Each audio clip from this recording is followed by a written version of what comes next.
الحمد للہ والمنہ والصلاة والسلام علی الخاتمین ذی البینۃ والجنۃ وعلی آلہما واصحابہما الذین هم فازوا بالنفس المطمئنہ. اما بعد، ڈائس پر تشریف فرما مرشدین اکرام و فقراء اعزام، مقررین، شعراء، منتظمین جلسہ، معزز سامعین، سب سے پہلے تو میں آپ تمام کو، بالخصوص اس جلسے کے منتظمین کو اس بات کی مبارکباد دینا چاہتا ہوں کہ انہوں نے بڑی جستجو کے ساتھ، بڑے خلوص نیت کے ساتھ اس جلسے کو منعقد کیا، جس میں قوم مہدویہ کی تاریخ کے ایک اہم باب کو آپ کے سامنے رکھنے کی کوشش کی گئی. پیش رو مقررین سے آپ نے مختلف حوالوں سے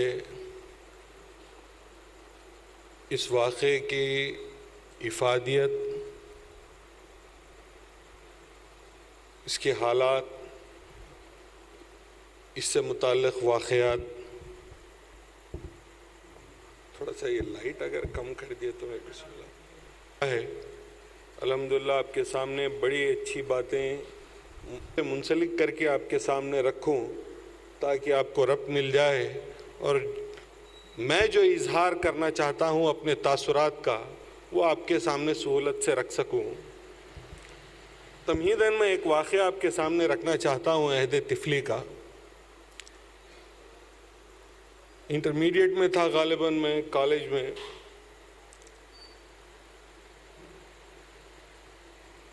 تو جب باہر نکلتے ہیں بچے، دیکھیے،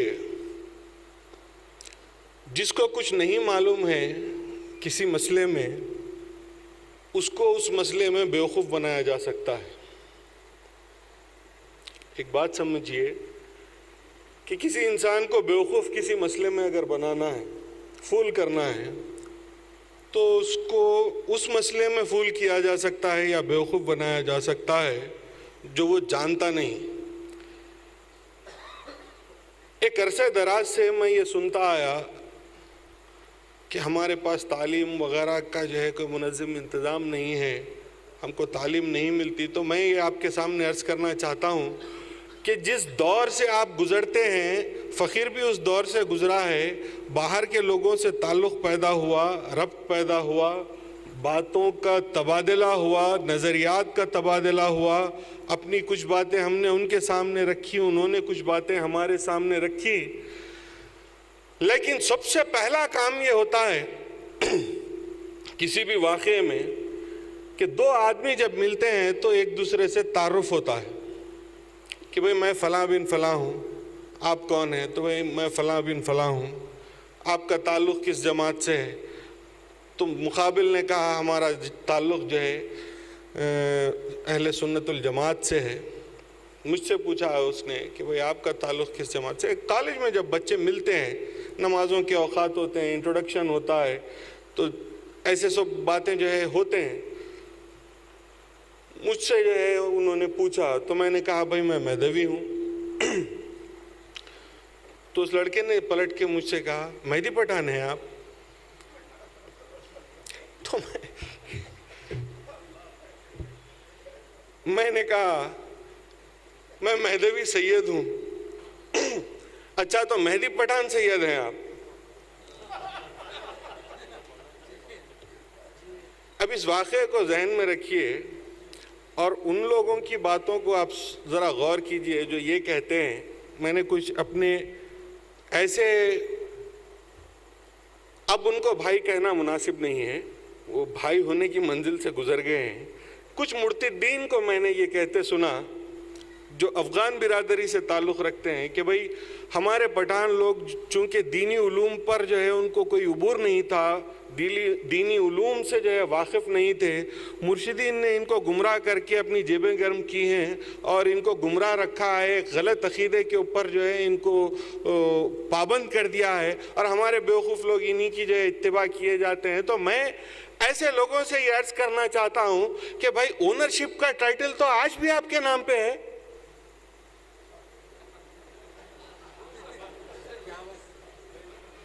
میں ایک سید مرشد ہو کے بھی مہدی پٹھان ہوں۔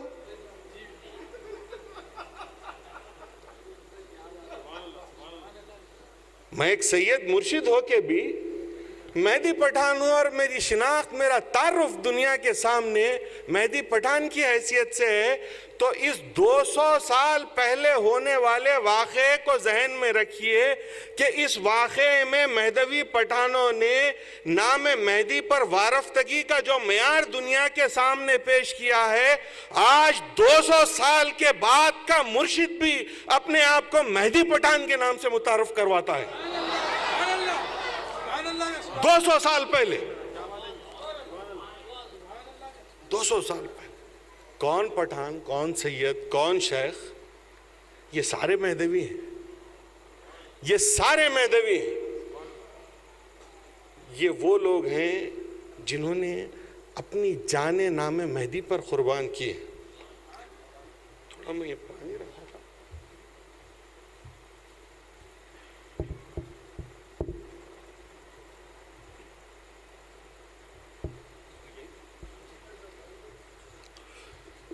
تو یہ سارے مہدوی ہیں، یہ سب میرے بھائی ہیں۔ میں ایک سید ہوں، ان میں بہت سارے میرے سید بھائی ہیں، بہت سارے میرے پٹھان بھائی ہیں، بہت سارے میرے شیخ بھائی ہیں، اور میں سید ہونے کے باوجود ایک پٹھان کا بھائی ہوں، میں ایک سید ہونے کے باوجود ایک شیخ کا بھائی ہوں، کیونکہ یہ برادر ہونا، یہ جو رشتہ ہونا ہے، یہ جو نسبت ہے، دنیا میں خون سے بننے والا رشتہ شاید دنیا میں یہیں پر ختم ہو جائے گا۔ آپ غور کیجئے، ایک بات میں آپ کے سامنے رکھنا چاہتا ہوں۔ دو بھائی ہیں، سگے بھائی ہیں، ایک ماں اور ایک باپ کی اولاد ہے، ایک نیکوکار ہے اور ایک بدکار ہے۔ ایک ماں ایک باپ کے دو بچے ہیں۔ ہر شخص اپنے اپنے اعمال کی بنیاد پر اپنی مغفرت پائے گا یا نہیں پائے گا۔ ہو گیا؟ فرض کیجئے یہ دو جو بھائی تھے یہ سعادت بھائی تھے، ایک بھائی جہنم میں گیا اور ایک بھائی کو جنت میں جگہ مل گئی، ٹھیک ہے؟ وہ گیا سیدھے مہدی موعود علیہ السلام کا نام جس جھنڈی پر لکھا ہوا ہے، جس چھتری پر لکھا ہوا ہے، وہاں پر مہدی موعود علیہ السلام کی چھتری کے نیچے آ کے کھڑا ہو گیا۔ پھر دو پٹھان بھائی، سگے بھائی، ایک ماں اور ایک باپ کی اولاد، ان میں ایک نیکوکار ہے اور ایک بدکار ہوا۔ بدکار جہنم میں چلے گیا جس کا ہمیں ذکر نہیں ہے۔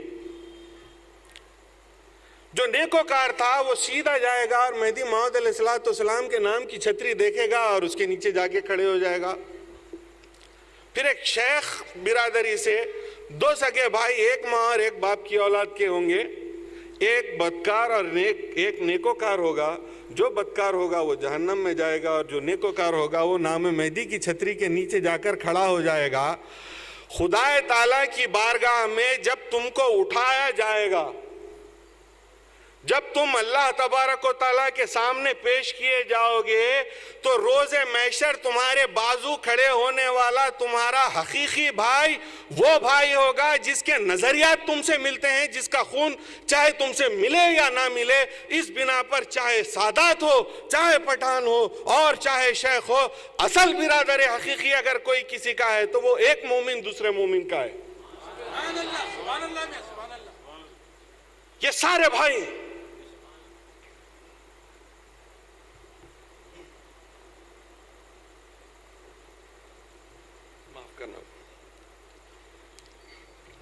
واقعہ اتنا شدید ہے کہ زبان جو ہے بیان کرتے کرتے خشک ہو جاتی ہے، مجبور ہوں پانی بار بار پینے کے لیے۔ تو آپ کے سامنے جو بات میں عرض کر رہا تھا وہ یہ تھا کہ قوم مہدویہ کی تاریخ پر اگر آپ نظر ڈالیں گے تو مختلف چیزیں اور مختلف حالات آپ کو نظر آئیں گے، لیکن جہاں کہیں جنگ و جدال کا معاملہ ہوا، جہاں کہیں قتال کا معاملہ ہوا پیش آیا، تاریخ اگر دیکھیں گے تو سیکوینس جو ہوتا ہے، ترتیب جو ہوتی ہے واقعے کے نمودار ہونے کی، وہ جو سیکوینس ہے وہ سیکوینس یوں ہوتی ہے کہ ایک دائرہ کہیں جا کر آباد ہوتا ہے، ایک مرشد اپنے مریدین کے ساتھ جا کے وہاں پر بستا ہے، وہاں کے مقامی علماء جب اس بات سے واقف ہوتے ہیں کہ ایک مہدوی مرشد جو ہے اپنے مریدین کے ساتھ آ کر یہاں پر دائرہ باندھ کر رکا ہے، تو پھر ان کو بے چینی ہوتی ہے اور وہ آتے ہیں، سوالات کرتے ہیں، مناظرے ہوتے ہیں، ترتیب ہے، یہ آرڈر ہے، مناظرے ہوتے ہیں، ہماری طرف سے جواب دیے جاتے ہیں، ان کی طرف سے رد کیا جاتا ہے، کچھ کو قبول کیا جاتا ہے، بہت سارے لوگ ہمنوا ہو جاتے ہیں اور بہت سارے لوگ جو ہے مخالفت پر، ضد پر مصر رہتے ہیں۔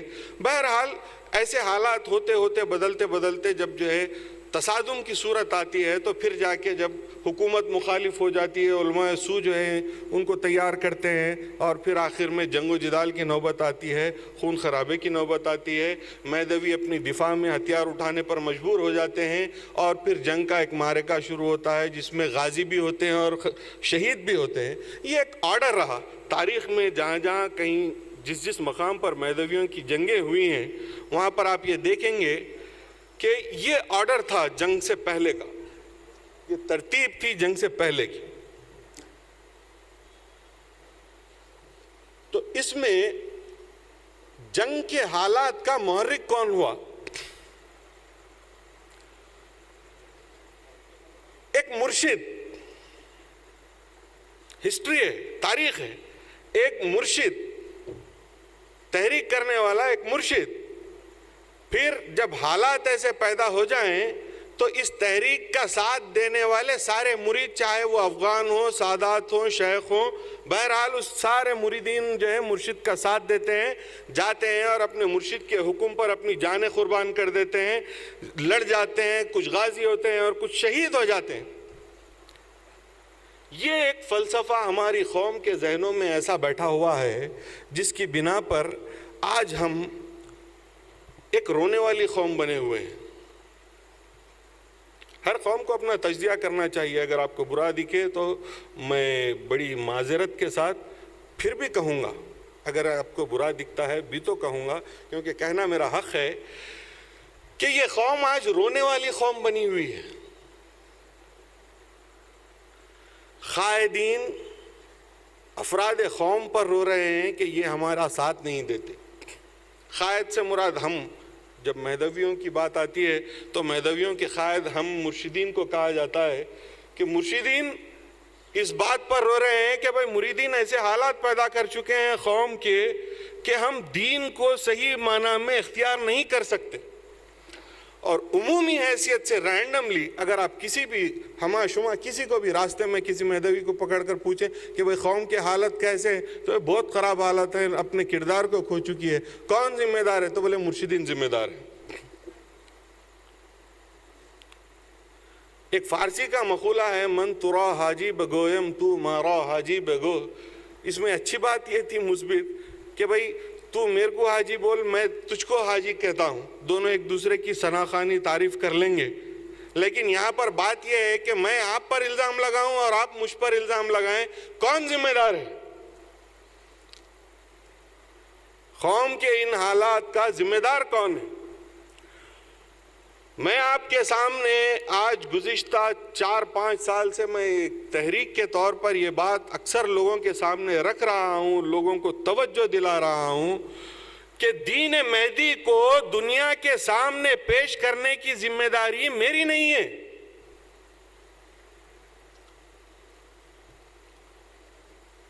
آپ کان کھول کر یہ بات سن لیجئے کہ دین مہدی کو دنیا کے سامنے پیش کرنے کی ذمہ داری میری یا میرے جیسے کسی مرشد کی نہیں ہے، بلکہ دین مہدی کو دائرے میں پیش کرنے کی ذمہ داری میری ہے۔ لیکن آدمی کو دائرے تک پہنچنے کے لیے مہدویت سے متعارف ہونا پڑے گا۔ مہدویت سے متعارف ہونے کے لیے آپ لوگ جو باہر جاتے ہیں، مہدویت کو آپ اپنے ساتھ لے کے جاتے ہیں اور اپنے کردار کے ذریعے سے مہدویت کا تعارف کراتے ہیں۔ ایک زمانہ تھا جس زمانے کے مہدویوں کے کردار کو دیکھ کر ابوالکلام آزاد نے یہ کہا کہ زمین کی طہارت کے لیے اتارے گئے ہیں یہ لوگ، اور آج ایک زمانہ ایسا آ گیا کہ لوگ مہدویوں کے تعلق سے یہ کہتے ہیں کہ ان کے پاس سود کا لینا جائز ہے، حرام نہیں ہے، یہ سود خور قوم ہے۔ تو میں آپ سے یہ سوال کرتا ہوں کہ مہدویت کو آپ نے بدنام کیا یا میں نے بدنام کیا؟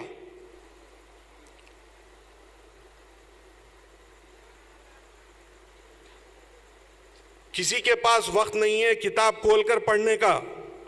یہ زمانہ مسلم ڈائجسٹ کے نام پر چلنے والی میگزینوں سے دین سیکھنے اور سکھانے کا زمانہ ہے۔ اب تو پھر وہ پرنٹ میڈیا بھی ختم ہو گیا، یہ electronic media WhatsApp, Facebook, Twitter کے ذریعے سے جو ہے دین سیکھنے اور سکھانے کا کام ہو رہا ہے۔ ایسے زمانے میں میں آپ سے یہ سوال کر رہا ہوں کہ مہدویت کو کس نے بدنام کیا؟ کیا میں نے کسی کا ہاتھ پکڑ کر ایک وقت کی نماز پڑھنے سے منع کیا؟ کیا میں نے کسی کو حج ادا کرنے سے منع کیا؟ کیا میں نے کسی کو زکوٰۃ دینے سے منع کیا؟ کیا کسی مرشد نے آپ کے ساتھ ایسا سلوک کیا؟ ایک زمانہ تھا ہم بچے تھے تو سنتے تھے بھائی مرشدین کچھ ہم کو سکھاتے نہیں ہیں، ہم جاتے ہیں ان کے پاس بیٹھتے ہیں تو بس بات یہ ہوتی ہے کہ بھائی تم کیسے ہو، تمہارا کاروبار کیسے چل رہا ہے، تمہاری تنخواہ کتنی ہے، تمہارا عشر کتنا ہے۔ ہم کو کبھی دین کی کوئی بات نہیں سکھاتے۔ تو میں ایسے رونے والے رودالی نما لوگوں سے یہ پوچھنا چاہتا ہوں کہ تم نے اپنے مرشد کے سامنے اپنے باطن کا حال کب رکھا؟ گروسری سٹور پہ جا کے اگر تم پتی مانگیں گے تو دکاندار تم کو جو ہے شکر نہیں دیں گا بلکہ پتی دیں گا۔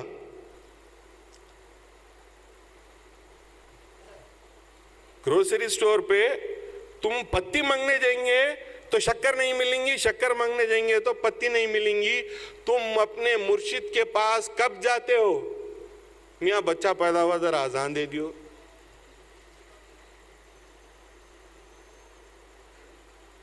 میاں بچہ پیدا ہوا ذرا اذان دے دیو، ذرا بڑا ہو گیا بسم اللہ پڑھا دیو، ذرا بڑا ہو گیا میاں صحرا بند دیو، نکاح پڑھا دیو، مر گیا دفنا دیو۔ اس سے ہٹ کے کوئی کام لے کے کبھی آپ مرشد کے پاس گئے؟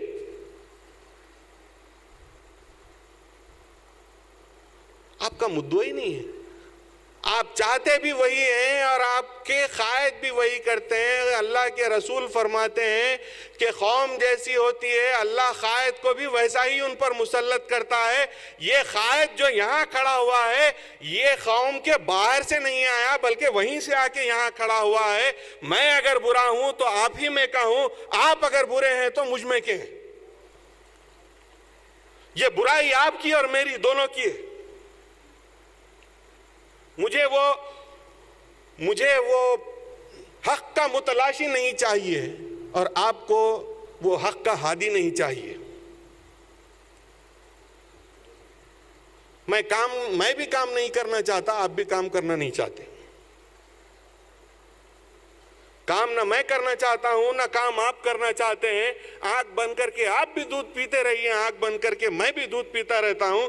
جب کبھی دبی ہوئی ایمان کی چنگاری کسی کے دل میں تھوڑی سی بھڑک کر دھواں پیدا کر دے تو ایسی مجلسیں کر کے ہم ایک دوسرے کے ایمان کو تازہ کر کے یہ کہہ لیں کہ بھئی ہم ایسے مہدویوں کی اولاد ہیں، ہم ایسی قوم سے تعلق رکھتے ہیں جس کے پاس جنت کا گرین کارڈ ہے، جس کے پاس جنت کا جو ہے امیگریشن ہے، جس کو کوئی امیگریشن پر سوال جواب ہونے والا نہیں ہے، سیدھا جنت میں جائیں گے۔ ہماری بڑھیوں کے پاس تو ایک بڑی اچھی کہاوت ہے، مہدی کا کتا بھی رائے گا نہیں جاتا، ہم کیسا جائیں گے؟ ارے مہدی کا کتا بنو پہلے، مہدی کے کتے کی صفات کیا ہے پہلے وہ جانو۔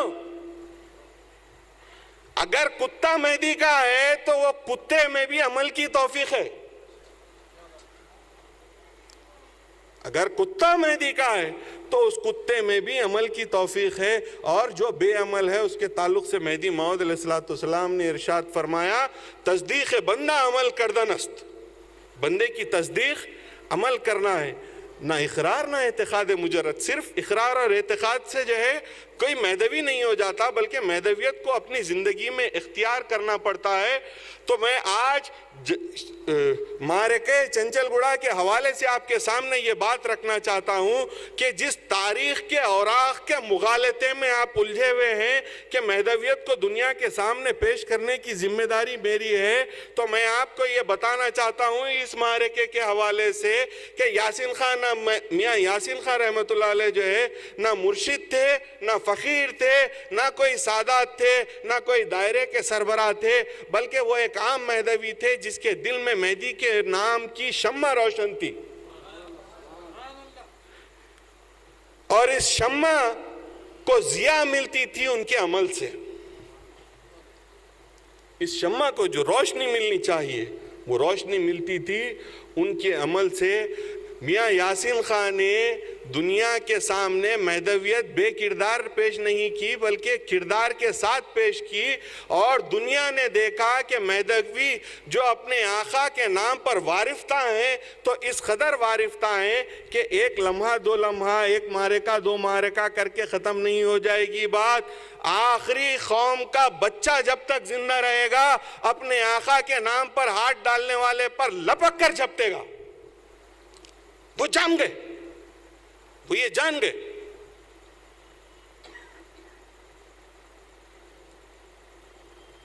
میں نام لینا نہیں چاہتا، بڑے بڑے علماء ہیں جیسے وہ نظامیہ کے وغیرہ کے ادھر ادھر کے اخباروں میں جن کے مضامین وغیرہ آج کل آتے رہتے ہیں اہل سنت کے۔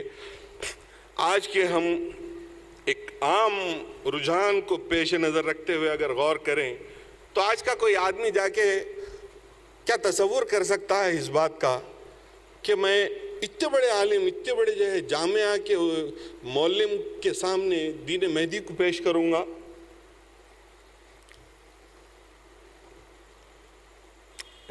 امپریکٹیکل بات ہے، ہم بھی سمجھتے ہیں، یہاں پہ بیٹھ کے کر لینے کی بات اور ہے، مگر جو ہے اگر حقائق پر نظر ڈالیں تو ہم یہ بولیں گے کہ 1000 دعوے داروں میں شاید ہی ایک آدھ جو ہے ایسا ہو جو عمل کر جائے، ورنہ پریکٹیکل بات نہیں ہے۔ تو وہ کیا بات تھی میاں یاسین خان شہید کے ساتھ کہ انہوں نے بغیر کسی جھجک کے وداؤٹ اینی ہیزیٹیشن اپنے دور کے اہل سنت کے جماعت کے سب سے بڑے عالم سے ٹکرا گئے۔ سمجھیے بات کو کہ کوئی عام ایک ایسا یہ گلی کے مدرسے کا استاد ہے یا وہ گلی کے مدرسے کا استاد ہے، ایسا نہیں تھا۔ مولوی عبد الکریم جو تھا یہ ایک ایسا مرتد تھا، یہ ایک ایسا کافر تھا جس کو بادشاہ بھی اس کی بات کو رد نہیں کر سکتا تھا۔ ایک ایسا ذی اثر جو ہے عالم تھا اپنے زمانے کا۔ ایک ایسے ذی اثر عالم کے ساتھ سامنے میاں یاسین خان شہید رحمۃ اللہ علیہ کا اس طرح کتاب لے کر پہنچ جانا کس بات کی طرف اشارہ دیتا ہے؟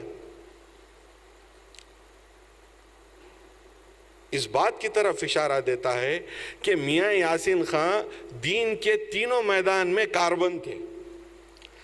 ان کی تصدیق بالقلب تھی۔ اللہ کے رسول نے کسی کے مومن ہونے کی جو 3 منزلیں مقرر کی ہیں کہ سب سے پہلی منزل میں اقرار باللسان، دوسری منزل میں تصدیق بالقلب، اور تیسری منزل میں عمل جوارح۔ تو میاں یاسین خان شہید رحمۃ اللہ علیہ جس بات کو مانتے تھے اس بات کو اچھی طرح جانتے بھی تھے۔ اقرار باللسان کی منزل جو علوم جاننے کی منزل ہے، میاں یاسین خان سارے علوم پہ بھی حاوی تھے۔ پھر اس سے آگے بڑھ کے جن علوم پہ حاوی تھے ان علوم کو اپنے دل میں بسا چکے تھے۔ مہدی موعود علیہ السلام کی جو تصدیق انہوں نے کی تھی وہ ایسے ہی نہیں کی تھی بلکہ سارے حقائق ان کو معلوم تھے۔ اپنے مرشد کے سامنے زانو ادب انہوں نے طے کیا تھا، ان کو سارے کے سارے ظاہری اور باطنی حقائق معلوم تھے۔ ان کا دل ہر حیثیت سے مطمئن تھا۔ اب اس اطمینان کو پا جانے کے بعد ایک حضرت ابراہیم علیہ السلام کا تذکرہ آپ نے چھیڑا تھا، اسی حوالے سے ایک بات آپ کے سامنے جو ہے میں رکھنا چاہتا ہوں کہ حضرت ابراہیم علیہ السلام نے اپنے پروردگار سے پوچھا ربی کیفا تحیی الموتی، میرے پروردگار تو مردے کو کیسا جو ہے زندہ کرتا ہے؟ اللہ تبارک و تعالیٰ پوچھتا ہے اولم تؤمن، کیا تجھے ایمان نہیں اس بات پر؟ حضرت ابراہیم علیہ السلام فرماتے ہیں بھئی ایمان تو ہے، لیکن پھر بھی پوچھتا ہوں اس لیے کہ لیطمئن قلبی، تاکہ میرے دل کو اطمینان حاصل ہو جائے۔ اللہ تبارک و تعالیٰ نے یہ کیا کہ کہا 4 پرندے لاؤ، انہیں ہلا لو۔ تو 4 پرندے لائے، انہیں اس طرح ہلا لیا کہ وہ جب آواز دیتے کہیں سے بھی دوڑ کے وہ پرندے ان کے پاس واپس آ جاتے۔ پھر اللہ تعالیٰ نے کہا انہیں ذبح کر دو، تو سب کو ذبح کر دیا، چھوٹے چھوٹے ٹکڑے کر دو، تو بولے ٹکڑے کر دیے، سارے ٹکڑوں کو خلط ملط کر دو، تو سارے ٹکڑوں کو خلط ملط کر دیا۔ کہا چاروں طرف کی پہاڑیوں پر بکھیر کے آؤ، تو حضرت ابراہیم علیہ السلام گئے اور چاروں طرف کی پہاڑیوں پر بکھیر کے آئے۔ جب اللہ کے حکم سے حضرت ابراہیم علیہ السلام نے اسی انداز میں ان کو آواز لگائی، تو وہ پرندے جن کو حضرت ابراہیم نے اپنے ہاتھ سے ذبح کیا، ٹکڑے کیے، خلط ملط کیے، چاروں طرف پہاڑیوں پر بکھرا کر آئے، اپنی آنکھوں سے انہیں مرتا دیکھا، اللہ کی شان سے اور اللہ کی قدرت سے ان چاروں پرندوں کو زندہ اپنی طرف اڑتے ہوئے، دوڑتے ہوئے اپنی طرف آتے ہوئے دیکھا، اور اللہ تبارک و تعالیٰ کا جو ہے شکریہ ادا کیا، اور اللہ کی ثنا خوانی کی، اور اللہ کی تسبیح کی، اور اس بات کا اطمینان پا لیا کہ اللہ تبارک و تعالیٰ کی ایک صفت مردے کو زندہ کرنے کی حق ہے، مجھے اس معاملے میں اور کوئی شبہ نہیں۔ یہ ایک راستہ ہے جسے انبیاء نے دنیا کے سامنے آپ کے سامنے پیش کیا کہ انسان کے دل کو اطمینان قلب کیسا ہوتا ہے، انسان کے دل کو اطمینان کیسا حاصل ہوتا ہے۔ تو اسی طرح میاں یاسین خان کو ہر حیثیت سے اس بات کا یقین تھا کہ اللہ تبارک و تعالیٰ نے دنیا میں مہدی موعود کو جو بھیجنا تھا وہ حضرت سید محمد جون پوری ہی کو بحیثیت مہدی اللہ نے دنیا میں بھیجا، جس پر ہم نے ایمان لایا اور ہم نے تصدیق کی، امامنا آمنا و صدقنا کا کلمہ پڑھا اور مہدوی ہوئے۔ لہٰذا اب میاں یاسین خان شہید کے دل میں کوئی شک و شبہ نہیں تھا، چنانچہ وہ کتاب لے کر پہنچ گئے اور ایسے بڑے عالم کے سامنے کھڑے رہ گئے۔ تو آپ بتائیے کہ دنیا کے سامنے سب سے پہلے آپ سے میرا یہ سوال ہے کہ دنیا کے سامنے ایک مرشد نے جا کر دین کو پیش کیا مہدویت کو، یا ایک کاسب نے جا کر مہدویت کو پیش کیا؟ اسی حوالے سے میں آپ سے پوچھتا ہوں، وہ جو دائرے میں آئے خدا سے ملنے ملانے کا انتظام کرنا میری ذمہ داری ہے، لیکن وہ دائرے میں آئے کیوں کر؟ کسی سود خور کو دیکھ کر یا پھر میاں یاسین خان جیسے مجاہد کو دیکھ کر؟ وہ شہدائے چنچل گوڑا میاں ابجی میاں کا جو ہے آپ نے نام لیا تھا، آجا میاں صاحب کا جو ہے آپ نے نام لیا تھا، یہ میرے جد حضرت پیر و مرشد میاں سید محمود اور محمود میاں صاحب قبلہ رحمۃ اللہ علیہ کے جو ہے برادر تھے، چھوٹے بھائی تھے، جو خطبی گڑے کے حزیرے میں مدفن ہیں۔ حضرت بندگی میاں سید خدا بخش رحمۃ اللہ علیہ کے سرانے ان کی جو ہے مزار ہے، دیوار کو لگ کے بالکل متصل۔ واقعہ یہ ہے چنچل گوڑے کی جنگ کی شہادت کا کہ ہر شخص نے جو کام کیا وہ ایک معجزہ ہے، ہر انڈیویجول نے انفرادی طور پہ جو کام کیا وہ ایک معجزہ ہے۔ میاں آجا میاں شہید رحمۃ اللہ علیہ کے تعلق سے جو ہے جو بات آتی ہے وہ یہ ہے کہ ہم نے اپنے بڑوں سے جو باتیں سنی ہیں اور ان کے متعلق جو واقعات ہم نے سنے ہیں وہ یہ ہے کہ وہ ایک مرشد زادے تھے، اس کے باوجود ان کو کثرت، گھوڑ سواری اور جنگی فنون حاصل کرنے کی، سیکھنے کی بڑی چاہ تھی۔ تو اس زمانے میں یہ ہوتا تھا کہ اکثر افغان برادری جو ہے اس قسم کے کام کرتی تھی، اور مرشدین اور سادات لوگوں کے تعلق سے مرشد کے بچے کو بھی مرشدیچ کہا جاتا تھا۔ مرشد کہاں جا رہے ہیں، مرشد کی یہ کرو، مرشد وہ کرو۔ تو ایک کاسب بچہ بھی ہے تو اس کو بھی جو ہے مرشد ہی کہا جاتا تھا۔ تو بولے مرشد جو ہے ورزش کو، دنگل کو جا رہے ہیں، مرشد گھوڑا چلا رہے ہیں، مرشد تلوار پھیر رہے ہیں، مرشد بھالے چلا رہے ہیں۔ تو بڑے بھائی جو مرشد تھے جب ان کو معلوم ہوا تو چھوٹے بھائی کو بلائے, بولے یہ سب کئی کو کر رہے ہیں بابا, تم زمانے کے سامنے جو ہے ہماری بدنامی ہو رہی, رسوائی ہو رہی, تم مرشد زادے ہو کہ تم کو یہ سارے کام کرنے کی کیا ضرورت ہے, اللہ اللہ کرو, دائرے میں بیٹھو.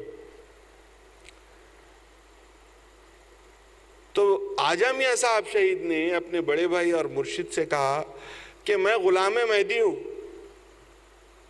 میں غلام مہدی ہوں, اللہ نے مجھے اگر پہلوانی کی صفت دی ہے تو میری یہ صفت بھی نام مہدی کے کام آئے گی. اللہ نے مجھے تلوار چلانا سکھایا ہے تو یہ تلوار چلانے کا فن بھی میرا نام مہدی کے کام آئے گا. آپ کے حصے میں جانماز پر بیٹھ کر خدا کو دیکھنا دکھانا آیا ہے, اور میرے حصے میں نام مہدی پر معرکہ کرنا آیا ہے. مجھے میرے پروردگار پر بھروسہ ہے کہ اللہ میری اتنی محنت کو رائگاں جانے نہیں دے گا. یہ جو پہلوانی میں نے کی ہے, یہ جو فنون جنگ میں نے سیکھے ہیں, یہ جو گھوڑ سواری میں نے سیکھی ہے, یہ میرے دین کے کام آئیں گے اور میری زندگی رائگاں نہیں جائے گی. چنانچہ ان کے تعلق سے یہ کہا جاتا ہے کہ کالی خبر سے جب وہ شروع ہوئے اپنے ہتھیار کو لے کر, گھوڑا جب دوڑتا تھا تو سامنے والی جنگ جب کھڑی ہوتی, فوج جب کھڑی ہوتی تھی, جنگ کا جو منظر تھا تو وہ یہ منظر تھا کہ ایمنہ پر حملہ کرتے تو ایسرا بکھر جاتا, ایسرے پر حملہ کرتے تو ایمنہ بکھر جاتا. اس طرح کفار کو قتل کرتے ہوئے بودلے علی شاہ کی کھڑکی کے پاس جا کر وہاں شہید ہوئے.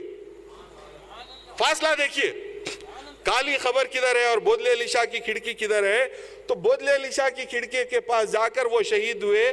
دوسرے دن, چونکہ رات کا وقت ہے, اب جنگ کے حالات کچھ آپ کے سامنے آ گئے ہیں تو کچھ واقعات بولتے ہوئے اپنی بات کو ختم کروں گا جنگ کی بات کا, کہ جب کفار بھاگنے لگے, دیکھیے حق اور باطل کی تمیز یہ ہوتی ہے کہ جو حق پر ہوتا ہے وہ قربان ہو جاتا ہے, اسے اپنے جان کی پرواہ نہیں رہتی, اسے اپنے مال کی پرواہ نہیں رہتی. یہ ممکن ہے کہ کوئی ایسا شخص جو مغالطے میں ہو کہ وہ حق میں ہے, اگرچہ کہ ناحق ہے, لیکن مغالطے میں ہے کہ وہ حق پر ہے, ایسا شخص بھی اپنی جان دیے تک کا لڑتا ہے, کیونکہ اس کا وقار اس میں جو ہے موجود ہے, ایک احساس ہے کہ میں حق کے لیے لڑ رہا ہوں. لیکن وہ بزدل جس کا دل اس بات کی گواہی نہیں دیتا کہ جو لڑ رہا ہے وہ حق کے لیے لڑ رہا ہے, تو ایسے بزدل کے دل میں جان دینے کے ارمان پیدا نہیں ہو سکتے, ایسے بزدل کے دل میں جان لڑانے کے ارمان پیدا نہیں ہو سکتے. جب جان پر بناتی ہے تو ایسے بزدل پیٹھ کو پیر لگا کر بھاگتے ہیں. جس کو اس بات کا یقین کامل ہو کہ میں غلط ہوں. دیکھیے 3 سینیریوز ہو سکتے ہیں, بات کو غور سے سمجھیے. حق پہ ہوں اور ہوں واقعتاً تو میں جان لڑا دوں گا, غلط ہوں لیکن پھر بھی یہ دل کو پورا احساس ہے کہ حق پہ ہوں, پھر بھی جان لڑا دوں گا, کیونکہ وقار ہے, عزت ہے, جان لڑا دوں گا. لیکن اگر دل کو یہ معلوم ہو کہ میں سرے سے حق پر نہیں ہوں اور ناحق لڑ رہا ہوں, تو تلوار اٹھانے سے پہلے چھوڑ کر بھاگوں گا. تو نتیجتاً ہوا یہ کہ ادھر کہا جاتا ہے 13,000 جو مردان مجاہد جمع تھے اور ادھر 1 لاکھ سے زیادہ کی فوج جمع تھی. اگر 13,000 سے 13,000 بھی ٹکراتے تو ہزاروں لاشیں ملتی. لاجک یہ کہتی ہے کہ 13,000 سے 13,000 بھی ٹکراتے تو کم سے کم 5,000 لاشیں تو ملتی, 10,000 لاشیں تو ملتی, جس کا حساب ہوتا انگلیوں پر گنتی کی لاشیں ملی ہیں. اس کی وجہ یہ ہے کہ ان کفاران کے دل کو اس بات کا یقین تھا کہ یہ جو عزم لے کر کھڑے ہوئے ہیں یہ سرے سے باطل ہے اور گمراہ ہے. اس لیے جب مہدویوں پر اپنی جماوڑے کی بنا پر, اپنی جو ہے تعداد کی بنا پر, ان کے دل کو یہ یقین تھا کہ مٹھی پر مہدویوں کو کچل لیں گے. لیکن جب ان کو یہ بات سمجھ میں آ گئی کہ یہ تو توپ کے منہ پر آ کے ایک کھڑا ہو جاتا ہے اور دوسرا لپک کے توپچی کو پکڑ لیتا ہے, ایسوں سے کیسے لڑیں گے؟ تاریخ ہے, ہماری تاریخ ہے کہ توپ کے آگے ایک بندہ بڑھتا ہے, توپ کا گولا اپنے سینے پر کھاتا ہے اور بازو سے دوسرا بندہ لپک کے توپچی کو پکڑ لیتا ہے اور اسے وہیں جو ہے واصل بجہنم کر دیتا ہے. توپ پلٹا کر اب چلانا شروع کرتا ہے. ایسوں سے کون لڑے گا؟ وہی لڑے جو حق پر ہو. ایسا کون لڑے؟ وہی لڑے جو حق پر ہو, جس کے دل کو اس بات کا یقین ہو کہ وہ باطل ہے. 2 گھنٹے میں پیٹ کو پاؤں لگا کے 1 لاکھ لوگ بھاگے. ایسی ذلت, ایسی بے وقاری. پھر حکومت تمہاری, بادشاہت تمہاری, ساری فوجیں تمہاری, اور مہدویوں کے پاس کیا بے ساز و سامان فقیرہ, نہ تعداد میں ہیں, نہ سیاست میں ہیں, نہ ان کے پاس جمعیتیں ہیں, نہ کمکیں ہیں, نہ ہتھیار ہیں, لڑ رہے ہیں. تو ایسے حالات کو پیش نظر رکھتے ہوئے میں آپ کے سامنے یہ بتانا چاہتا ہوں کہ ایسے لوگوں کے سامنے اگر 1 لاکھ نہیں, جیسا پیشرو مقرر نے یہ بات کہی کہ ایک آدمی, ایک مرد مجاہد بھی ان کے سامنے کھڑا ہو جاتا تو ان کے لیے کافی تھا کہ یہ جو ہے پلٹ کر بھاگتے, کیونکہ یہ مردہ لوگ تھے, یہ باطل لوگ تھے, ان کے دل میں خدا نہیں تھا, ان کے دل میں زندگی نہیں تھی, یہ مرے ہوئے لوگ تھے, ان کو تو بھاگنا ہی تھا. لیکن آج میں آپ کے سامنے یہ عرض کرنا چاہتا ہوں کہ آج اگر ہم اپنی زندگیوں کا اگر جائزہ لیں اور اپنے حالات پر غور کریں تو ہم کو یہ بات بڑی آسانی سے سمجھ میں آ جاتی ہے کہ جن لوگوں کو ہم متون کرتے ہیں, جن لوگوں کو ہم متون کرتے ہیں آج یہ کہہ کر کے ان کو دین مہدی سے نسبت ہے, بات صرف اتنی رہ گئی کہ جس طرح اس زمانے میں وہ کہنے کو وہ اہل سنت تھے لیکن ان سے عمل جا چکا تھا اور سنت کا کردار جا چکا تھا, آج ہماری قوم بھی اسی حالات سے گزر رہی ہے. چنانچہ پیشرو مقرر نے جو کہا کہ یہاں پہلے کوئی غیر مذہبی آ کے بسنے کی خواہش نہیں کرتا تھا, لیکن آج ہزاروں کی تعداد میں موجود ہیں. تو اس کی وجہ یہ ہے کہ کل وہ جن حالات میں تھے آج تم بھی وہی حالات میں ہو. کل وہ لوگ جن حالات میں تھے آج تم بھی انہی حالات میں ہو. تم کہنے کو مہدوی ہو, کہنے کو مسلمان ہو, لیکن تم میں مہدویہ کردار ہے, نہ مہدویہ عمل ہے, نہ مہدویہ اعتقاد باقی رہا. کیونکہ جانو گے تو اعتقاد پاؤ گے. ٹائم کس کے پاس ہے؟ اگر ٹویٹر پہ کوئی چیز آ جائے تو معلوم ہو جائے, میاں واٹس ایپ کر دیا تو بہت اچھا ہے, معلوم ہو جاتا, پڑھ لیتے ہم بھی. میاں فیس بک پہ اگر ڈال دیجئے, آپ ویب سائٹ پہ ڈال دیجئے, ہم سن لیتے ہیں. ارے کیا بیروح زندگی ہے یہ. نہ سکھانے والے کو سکھانے کا مزہ ہے, نہ سیکھنے والے میں سیکھنے کا مزہ ہے. اتنی کیجول لائف کر دیے ہیں کہ جس میں جو ہے کسی چیز کے کوئی اسلوب باقی نہیں رہے, کوئی ادب باقی نہیں رہا, کوئی لحاظ باقی نہیں رہا, کوئی چیز باقی نہیں رہی. آج میں بیٹھا ہوا ہوں دائرے میں, کتنے لوگ ہیں میرے جو ہے پیر کو پیر لگا کے بیٹھنے کے واسطے ذکر میں تیار؟ گنتی کے 2-4 لوگ ہوں گے, گنتی کے 2-4 لوگ ہوں گے. تو میں اگر آپ کے منہ پر آپ کو یہ کہہ کر خوش کر کے چلے جاؤں تو مجھ سے بڑا منافق کوئی نہیں ہوگا کہ آپ ان لوگوں کے سے تعلق رکھنے والے ہیں, بلکہ مجھے ان کا بنایا ہوا آئینہ آپ کو دکھانا ہے. انہوں نے جو معیار حیات مقرر کیا ہے اس معیار حیات کو آپ کے سامنے رکھ کر یہ کہنا ہے کہ اس معیار پر اپنے کردار کو جانچو اور دل کی آواز پر کہو کہ تم اپنے آپ کو کہاں پاتے ہو. مجھے کہنے کی ضرورت نہیں, تم اپنے آپ کو پہچانو, تم اپنے آپ سے کہو. میں ہمیشہ لوگوں سے یہ کہتا ہوں کہ مجھ سے بات کرنے سے آپ کے مسائل حل نہیں ہوں گے. لوگ یہ کہتے ہیں کہ بھئی ہم کو کوئی سمجھانے والا نہیں تھا, ہم کو کوئی بولنے والا نہیں تھا, ہم کو کوئی بتانے والا نہیں تھا. میں انسان کی نفسیات اور اس کی فطرت سے متعلقہ آج آپ کے سامنے ایک ایسی بات رکھ رہا ہوں جو آپ کی ساری زندگی آپ کے لیے مشعل راہ بن کر رہے گی کہ آپ کو اتنا مزہ مجھ سے بات کر کے نہیں آئے گا جتنا مزہ خود سے بات کر کے آئے گا. آپ کو وہ راستے مجھ سے بات کر کے نہیں ملیں گے جو خود سے بات کر کے ملیں گے. آپ کو وہ منزل مجھ سے بات کر کے نہیں ملے گی جو خود سے بات کر کے ملے گی, کیونکہ آپ کو خود آپ جتنا اچھا جانتے ہیں میں نہیں جانتا. اصلاح کی ضرورت کس مقام پر ہے آپ کو آپ جانتے ہیں. تو میں یہ کہتا ہوں اور آپ کو دعوت دیتا ہوں آج سے کہ آج سے ابھی سے خود سے بات تو کریں. سمپل پروسیجر ہے.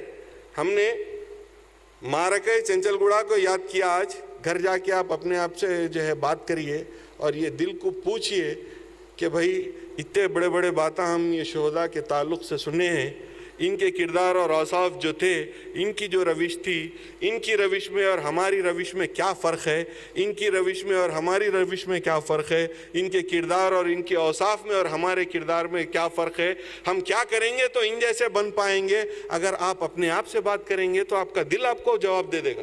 کسی کی ضرورت نہیں ہے، کوئی کتاب ہی نہیں چاہیے۔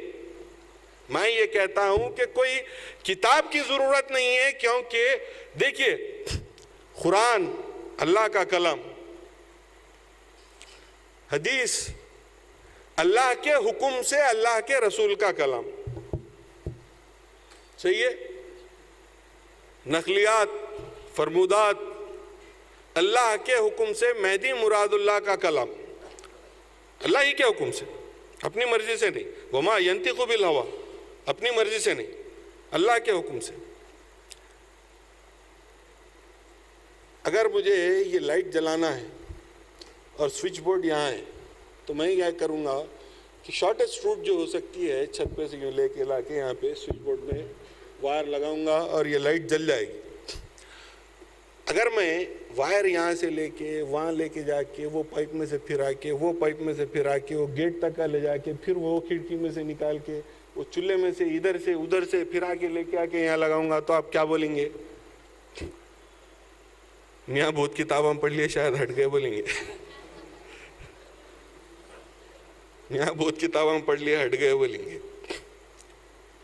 تو میں آپ کو یہی بول رہا ہوں، وہ قرآن میں یہ لکھا ہوا تھا، وہ حدیث میں وہ لکھا ہوا تھا، وہ نقلیات میں یہ لکھا ہوا تھا، اللہ کے حکم سے مہدی مراد اللہ یہ بولے، اللہ کے حکم سے وہ اللہ کے رسول یہ بولے، اللہ کے حکم سے وہ ولی اللہ یہ بولے، اللہ کے حکم سے انہوں یہ بولے انہوں وہ بولے، وہ کتاب میں یہ تھا۔ ساری دنیا جس کے باتوں کو پکڑنے کے لیے تم کھنگال رہے ہو وہ تمہارے دل میں بیٹھا ہوا ہے اور اس کو تم ساری دنیا میں ڈھونڈ رہے ہو۔ شارٹیسٹ روٹ، پلگ یہاں لگاؤ، دماغ کی بتی جل جاتی۔ پلگ لاؤ، دل میں لگاؤ، دماغ کی روشنی چالو، آپ کو رستہ نظر آ جاتا۔ تو میں اللہ تبارک و تعالیٰ سے شہداء جنگ چنچل گڑھا کے حوالے سے دعا یہ کرتا ہوں کہ اللہ سب کے دل اور ذہن کو روشن فرمائے اور اللہ تبارک و تعالیٰ سب کو صراط مستقیم پر چلنے اور نام مہدی پر اپنی جان کے ساتھ اپنے نفس کو قربان کرنے کی توفیق عطا فرمائے۔ اللہم احیینا مہدویین وامتنا مہدویین واحشرنا یوم القیامت فی زمرۃ المہدویین وآخر الدعوانا ان الحمد للہ رب العالمین۔